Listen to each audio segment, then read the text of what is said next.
Naninindigan ng Commission on Elections na ipagpapatuloy nila ang preparasyon para sa Barangay at Sangguniang Kabataan Elections o BSKE.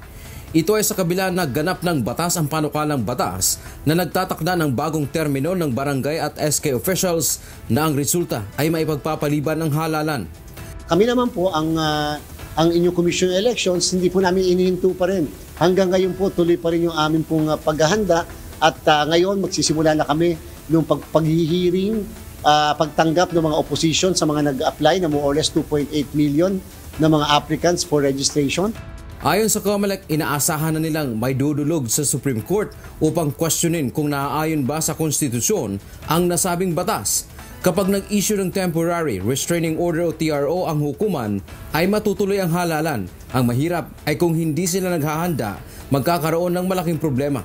Usapan namin ng aming PMO, hihintayin namin yung Supreme Court case. Pag kami nag-file sa Korte Suprema, titingnan namin ano ang disposisyon ng Korte Suprema doon sa na-i-file na petisyon. Mag-TRO ba o comment lang?